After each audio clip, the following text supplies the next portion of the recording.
siapkan diri untuk melakukan sebuah perubahan hari ini juga. Karena mengubah hidup Anda adalah satu-satunya jalan untuk mendapatkan kehidupan yang lebih baik lagi. Masih di I'm Possible Change Your Life. Dari impossible jadi I'm Possible. Pak Onggi, berarti perubahan itu sudah pasti ada. Dan jangan menunggu menderita dulu baru berubah ya. Oke, nah sekarang langkah-langkahnya seperti apa nih ketika seseorang sudah memutuskan saya ingin berubah menjadi lebih baik? Langkah pertama saya rasa dia mesti tadi kan dia mesti sadar ya. Jadi dia ada intention dulu, kemudian dia sadar, aware. Dan ada komitmen di situ yang paling tinggi. Oke. Komitmen untuk berubah itu yang jadi tantangan buat banyak orang. Berubah itu sederhana sebenarnya, tapi komitmennya itu loh. Jangka panjang perubahan itu yang menentukan, bukan tadi saya bilang bukan short term tadi kan. Iya, berarti diawali dengan niat, intention dulu, terus baru harus ada komitmen. Dan setelah itu massive action. Massive action. Masif. Oke. Perubahan yang masif ya, jadi tindakan yang masif. Tapi bukankah ada yang bilang kalau berubah mendingan yang mulai dari dikit-dikit dulu? Karena kalau misalnya dari 5 tiba-tiba jadi 0, biasanya cuma bertahan 1-2 hari, habis itu nggak jadi. Ya, Henry Ford pernah bilang, semua itu tergantung apa yang kamu yakin. Jadi ada orang yakin perubahan itu pelan-pelan, ada orang yakin perubahan itu masif. Jadi tergantung keputusan orang itu percaya. Ada orang yang berpikir memang dia harus pelan, tapi ini nggak ada bicara salah dan benar. Kembali kepada apa yang kamu yakin seperti Henry Ford ngomong. Oke.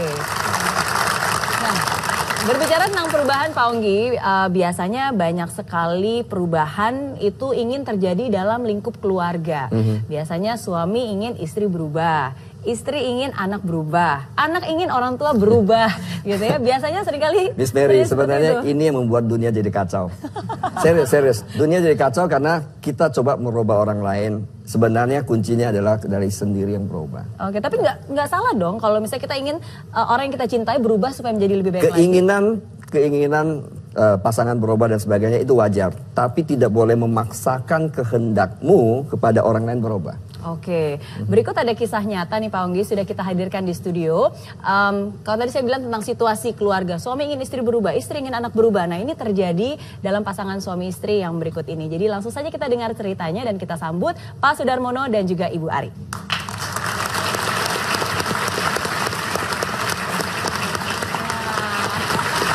Waduh. Matching nih ya. Wah. Halo, selamat malam. Setelah 25 tahun baru. 25 tahun menikah ya. Oke. Bapak mau cerita dulu apa Aduh yang Miss terjadi? Mary, kalau mau flashback 25 tahun yang lalu, sebenarnya saya merasa dapat anugerah waktu menikah dengan dia. Saya anak kuliahan yang 11 tahun, bayangin Bapak Ibu, saya kuliah 11 tahun, dapat seorang istri, mahasiswa teladan di kampusnya. Anugerah nggak? Anugerah. Wah, tapi ternyata 15 tahun dari mulai tahun pertama menikah sampai 2008 neraka buat saya. Kok banyak bilang mirip-mirip saya? Iya, di rumah nih bapak-bapak, iya itu saya banget gitu ya. Sampai sekarang juga masih neraka katanya. Oke. Apa yang terjadi? Kenapa? Kok Jadi baik-baik aja?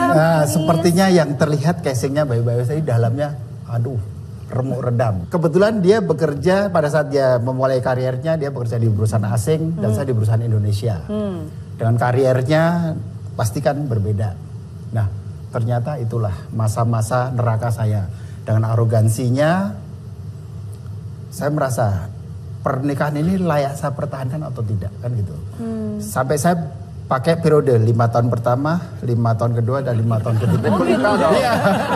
Repelita loh. Iya betul lah, benar. Setiap 5 tahun gitu ya? Saya benar, dievaluasi. saya evaluasi per 5 tahun. Apakah tidak dilanjutkan, tahap kedua, tahap ketiga, kan gitu. Sampai satu titik berbalik arah. Saya bekerja di perusahaan asing dan dia bekerja di perusahaan Indonesia. Di tahun 2008. Dendam saya terbalaskan. Saya mulai berani menghadapi kearoganan istri saya. Oke. Sampai satu titik itu, oke, kalau kita begini terus, lebih baik kita kembali. Saya kembalikan ke orang tuamu, tapi kamu ngomong ke orang tua ya. Bahkan bukan kesalahan saya, tapi karena kesalahan kamu. Oke, ini kan dengar dari sisi Bapak ya, tapi kan kita harus mendengar dari dua belah pihak dong. Kalau Bapak merasa Ibu arogan, tapi sebenarnya seperti itu nggak Ibu?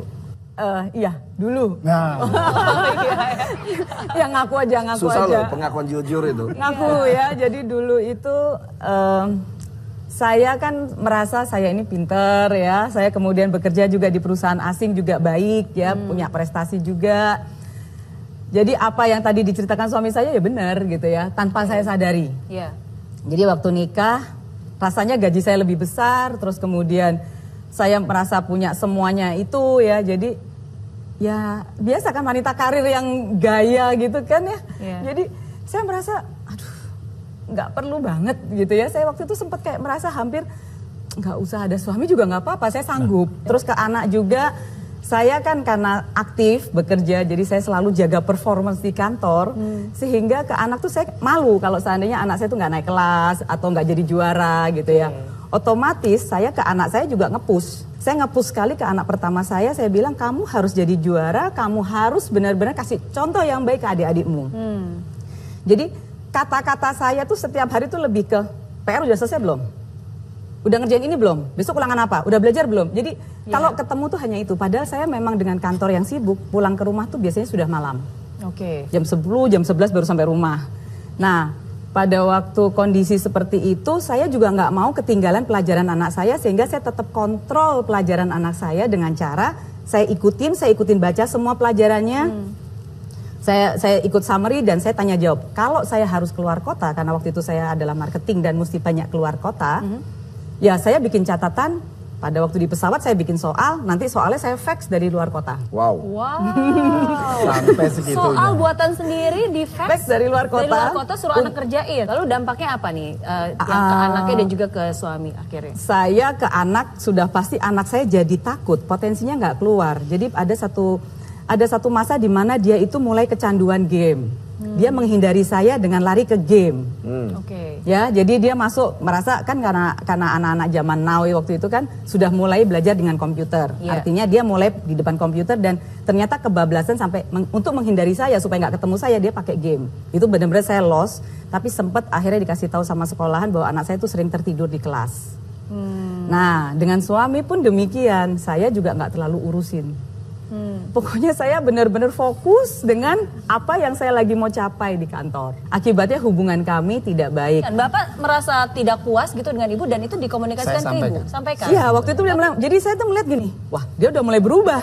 Karena dia sudah mulai berani, kayak kalau saya mulai ngomong dia bantah. Dia ngomong bantah gitu. Tadinya kan dia kebanyakan lebih banyak dia diem. menghindar konflik. Dia mulai ngomong gitu dan akhirnya pada waktu satu titik, dia ngajak saya bicara dan dia di situ bicara, kita sudah nggak bisa pertahankan lagi. Saya waktu dia kasih tahu seperti itu, saya sempat down gitu ya, bingung. Saya salahnya apa? Saya merasa saya masih belum merasa salah waktu itu, masih oke kok gitu ya. Dan akhirnya saya mencari tahu apa sih yang sebenarnya saya cari. Apakah hanya uang? Apakah hanya performance saya? Apakah memang saya kejar ego saya? Saya nggak tahu. Tapi saya merasa ada sesuatu yang nggak benar karena satu, saya sudah mulai tahu anak saya kecanduan game.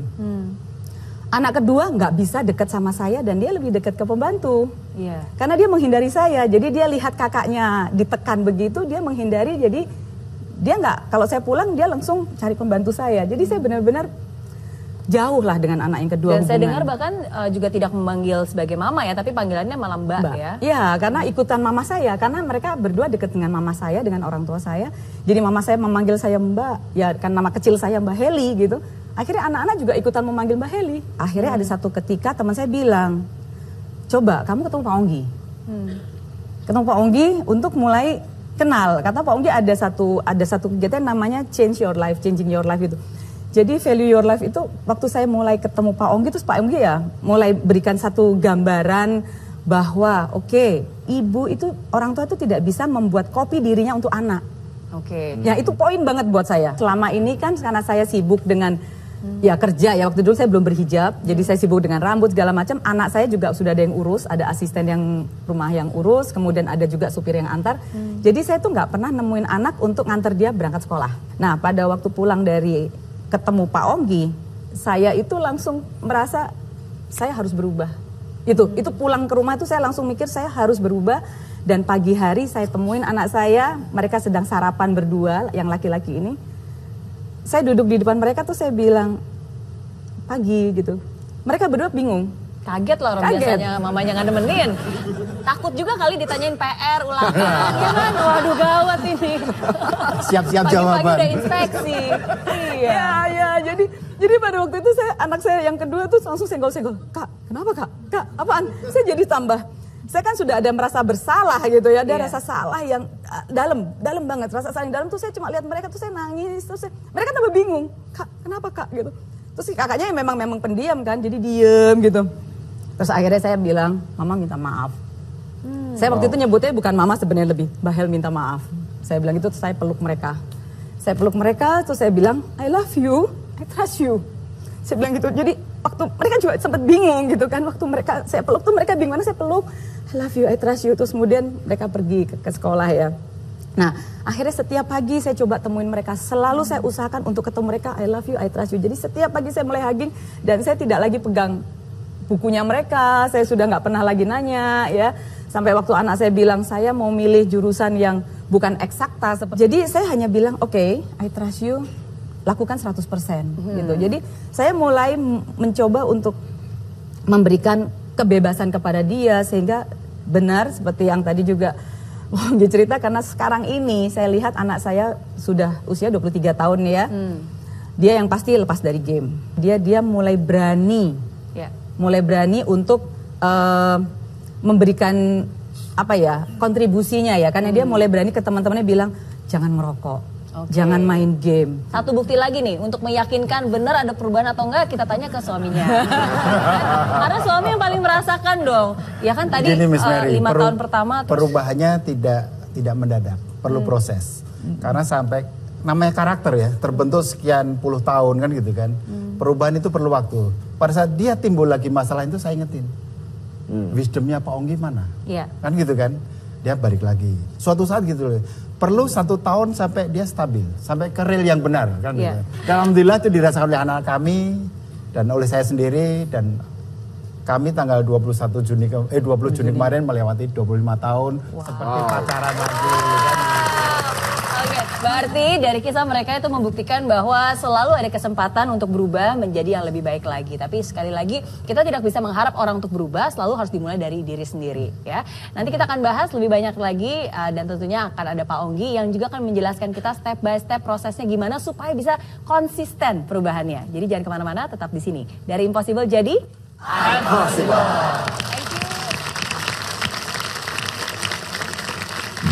Hal pertama yang saya lakukan adalah belajar memaafkan. Itu kelihatannya simple sekali. Tapi maafkan itu berat.